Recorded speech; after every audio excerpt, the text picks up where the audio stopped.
it's linked to having, what is it linked to? It is linked to spinal, oh.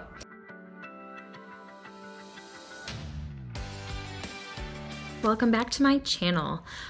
This week's self-care is these eye masks. I'm using this brand. I've used them before, but they honestly slide down my face really aggressively. So I don't know. I don't use them very often. I still have like a lot left because I just can't get them to sit in the place that I want. Like even now, it's not really where I want them because they're not really under my eye. They're just on my cheek. But I just can't get them to be where I want them to be. I'm also redoing my nails because they chipped immediately, and my family is doing like big family photos tomorrow. Like we're doing the whole family, like the extended family. So I need to get my nails completed. I have my fingernails done, but I have to do my toenails because I want to wear open-toed shoes. Ladies, if you know, you know. So that's the self-care I am doing today. And I'm going to talk to you about the birth story for my daughter. I was going to do both of my kids, but I honestly just recorded it and it was way too long. So I think my son's birth story is going to have to be a different episode. So for my daughter, she was considered a high-risk pregnancy. And honestly, all of my pregnancies going forward are always going to be considered high-risk pregnancies because my immediate family has a lot of birth defects in it. My brother has spina bifida and hydrocephalus and Chiari malformation. I have a sister who died at birth because she was anencephalic, meaning her brain, like half of her brain did not develop. So she was just a very underdeveloped baby. And then my mother has Chiari malformation as well. I had to think. I wasn't sure. I remembered she shared one with my brother, but I almost forgot which one it was. So even before I got pregnant, I went to my doctor and I had some testing done just because I wanted to make sure that I was doing everything I could to have a healthy pregnancy. So there was folic acid. This is one of the tests I had done. Folic acid is really important. A deficiency in folic acid is linked to spinal cord birth defects. And considering all of my family's birth defects were spinal cord defects of some variety, I was very concerned about that. So there is this test you can get done, and I honestly, I'm just a big fan of getting tests done in general. I like to know things, but you can get this test done to make sure your body is absorbing folic acid correctly. Because if it's not, taking a folic acid supplement doesn't do anything for you. You have to take like the more broken down version of it, which I think is called folate. I'm glad I got the test done. I did not have to worry about taking folate. I was still able to take folic acid. But it's a good thing to know. So I went in for my anatomy scan at 20 weeks, and she was measuring under the 10th percentile. So I had to go in and get like an anatomy scan basically every 2 weeks for the duration of my pregnancy. So I had a bunch of ultrasounds of her, like constantly. She did not surpass the 10th percentile until her 38th week. And by that point, I was scheduled to be induced at 39 weeks because there's something about, according to my doctor, and I trusted him and I still trust him, but there was something about like, if you're a high-risk pregnancy, there's actually fewer chances of issues if you deliver in the 39th week versus the 40th week. So, I mean, who knows? So I was scheduled to be induced. I would have loved to experience just not natural labor, but like spontaneous labor, I guess is the word I want to use. Like, I would have loved to have just not been induced, just to do that whole like, oh my God, my water broke experience thing, or, whatever. Laboring at home would have been nice, but that's okay. So I was scheduled to be induced in my 39th week. I went in at 8 o'clock at night, and you know, honestly, it wasn't too bad. I was pretty excited about it. I went to work that morning, which was really funny because everyone was like, "Oh, when are you having this baby?" And I'm like, "Today." It wasn't that day. I was in labor for 37 hours. It was not that day, but it was funny to tell people. So the first thing that they did, obviously, is like the IV and just general intake. You know, they check your cervix just to make sure they know where you're at. I was 0 centimeters dilated and 0% effaced. I was high and tight and not going anywhere. So that kind of informed their course of action. The very first thing that I got once, you know, intake was done, and they were done checking my cervix, was they gave me this little pill that's supposed to go on your cervix, and it's supposed to soften your cervix, and it's also supposed to like kind of get contractions and stuff going. This thing was horrible. I hated it. My nurse, who I ended up loving, she was really great, but in this moment I hated her because they don't have like a contraption or a device to put this pill up inside of you because every cervix is different. They just have to use their hands. And so this pill is just on the tip of their fingers, and it's on this gloved hand that's all lubed up because it's got to go up inside of you. And she couldn't get it off her finger, so it was just dissolving on her glove instead of on my cervix. She tried twice. It was a terrible experience. And then she had to go get a resident because she couldn't get it. The resident did get it, which was great. I was very grateful. And that's kind of what started me off on night 1. Because I was there for 2 nights, 37 hours. Don't forget that. So night 1 starts. I got a little bit of sleep. It wasn't the worst night ever. I was pretty uncomfortable. I started having back labor like early in the morning, which back labor, oh my God. It's really hard to explain because it's such a specific feeling. But like it's like your back seizes up, but instead of like seizing and relaxing like with contractions, it's just seized the whole time. Like you're just in never-ending, no relief anywhere in sight pain.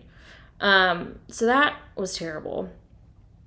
And then in the morning, I think probably around like 9 a.m., they came in and I was still not really dilated any. I think I was like maybe 1 centimeter dilated.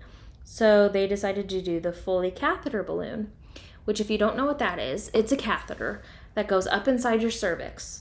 So like here's the opening to your cervix, okay? It goes up inside your cervix. Boop.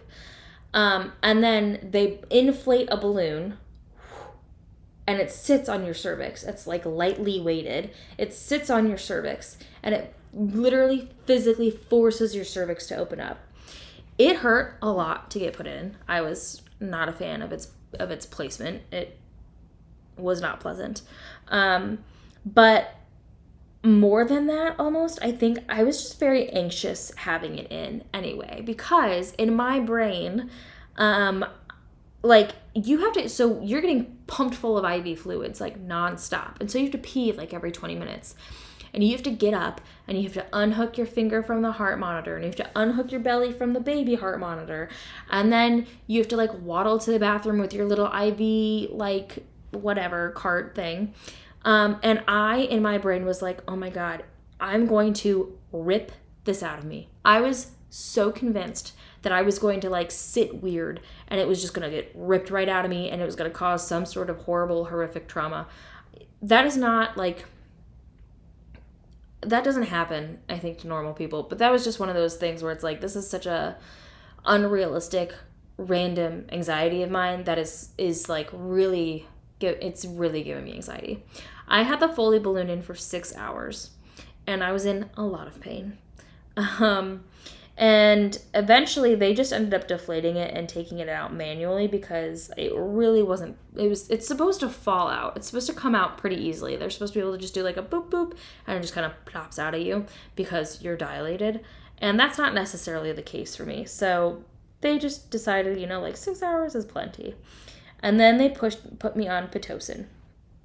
which, like, Pitocin's not great, but at that point, I was just, like, already in pain.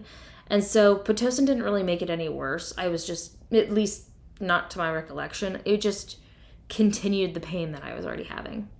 So they started me on Pitocin. And so that was probably around, like, 6 in the evening. And then by, like, 11 o'clock at night, I was, like, shaking and crying because I was in so much pain. And I guess maybe Pitocin did really contribute to that. Whatever. And then I was like, oh, I want this epidural now. It takes an hour to get an epidural. It just, FYI. If people, like, I've watched so many labor and delivery vlogs, and nowhere does anyone tell you, like, hey, if you want an epidural, it's going to take an hour for you to get it, because they have to pump you full of additional fluids first.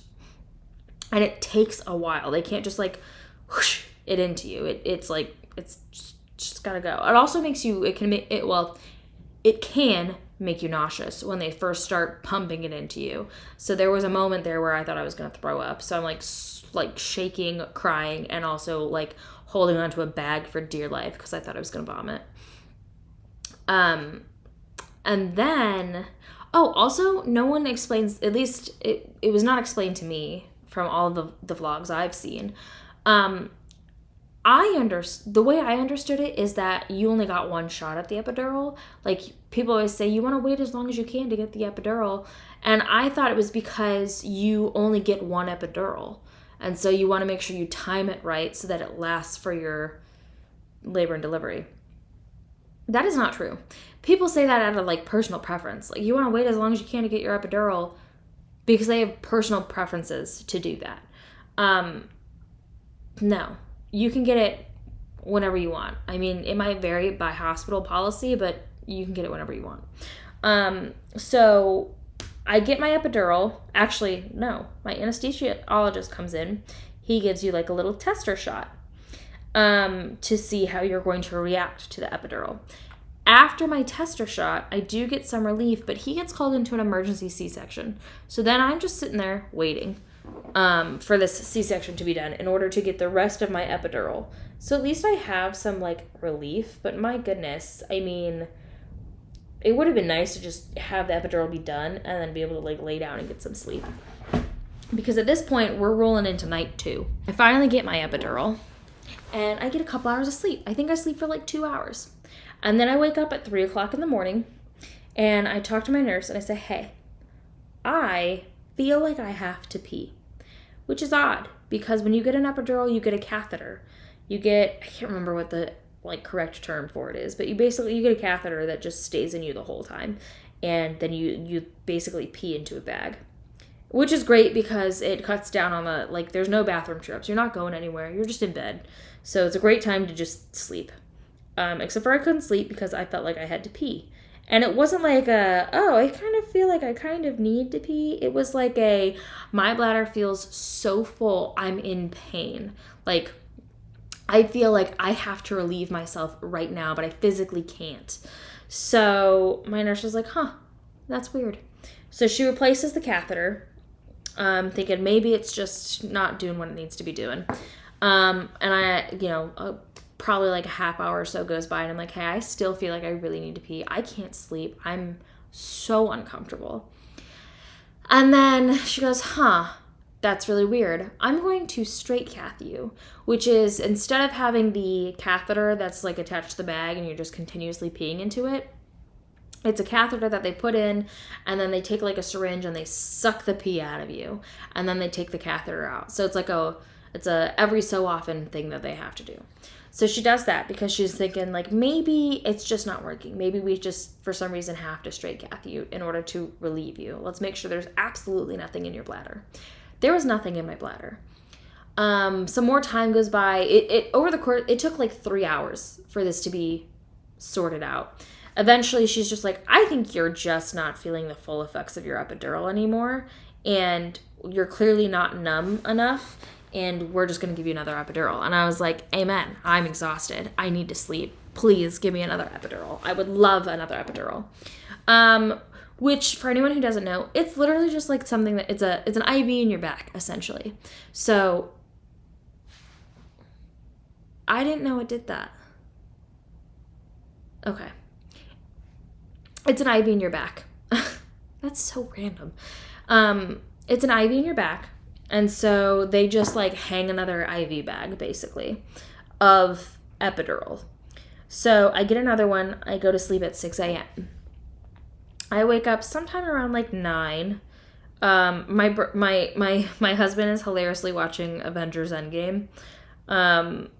He's like hours into this movie at this point because, you know, I don't know. He slept, you know, not amazing because he's in a hospital, but like he slept through the whole pee thing because I was just like, there's no reason I wasn't in enough pain where I needed him, and I wanted him to be like really on his game for when I was pushing. So I was like, let him sleep, whatever. So he woke up at some point, started watching Avengers Endgame. I woke up at like 9-ish because the nurse came in and she was like, hey, we need to like flip you over because her heart rate's dropping. We just need to make sure she's coming down straight down the path. And I was like, yeah, that's fine. They roll me over. Probably like a half hour goes by. They come back in. They flip me again. And then I say, hey, I feel like I have like a lot of pressure. Like I feel like I need to go to the bathroom. And they're like, oh, that's a wonderful sign. Seems like you might be ready to push. So they check my cervix. She's right there. I am ready to go. So they call my doctor in. And the way that pushing worked, at least in my hospital, was when you get a contraction, they tell you to start pushing.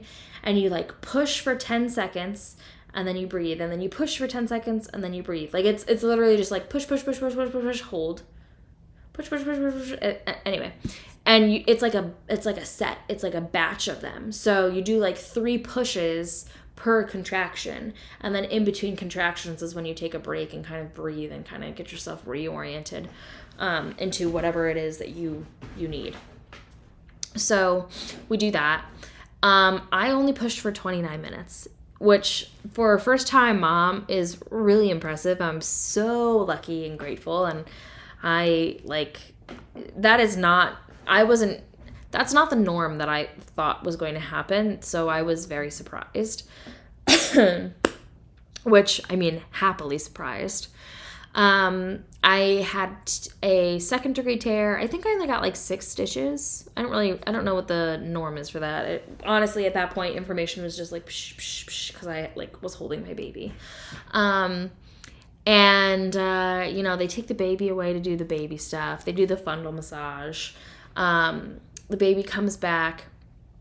At one point, like an hour probably after I delivered, you're still in the delivery room because like, I don't know why I was in the delivery room. I don't know if I was waiting for a postpartum room to open up or if that's just part of normal procedure, but you're still in the delivery room. I was pounding orange juice, just knocking them back for whatever reason.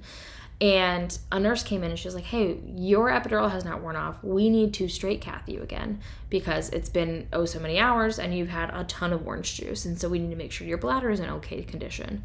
And I was like, yeah, that's fine. Totally cool. It was not cool. This was worse than the actual delivery of my child. They took like, I don't even know how to describe it, like a bristle brush, and they have to clean out your urethra. So they go in there, they go psh, psh, psh, psh, psh, psh, psh. So horrendously painful. And then they cath you. And I was like, you will not be doing that again. I will be using the restroom the normal way. I will not do that. So that was terrible. But after 37 hours of labor and 29 minutes of pushing, I had my beautiful baby girl, and it was like the best day of my life. I mean, it was horrible in a lot of ways, but compared to so many other people's like birth stories, it was really not that bad. And I don't know, there's something about giving birth that makes me feel just so powerful. Like, that sounds so cliche, but I just feel so cool. Like, yeah, I did that. All right, that's all I have for this one. I will do another story about my son's birth story another time. I finished my nails, both my hands and my toes, and I'm ready to take these bad boys off, even though they didn't really do anything for my eyes. It was mostly my cheeks, but whatever. I post on TikTok every day. I post on Instagram every day. I post on YouTube Shorts every day. I'm posting YouTube like long videos once a week. You can find me on Facebook. Please hit the like, subscribe, comment, and the bell notification to know when I make a new post. And I am so excited to be sharing any of my life with you guys. So thanks for watching. Self-care. A lot of self-care things I don't find relaxing at all. Like whenever someone's like, oh, my skincare routine, I'm going to relax and do my skincare routine. I'm like, that's a chore. Like,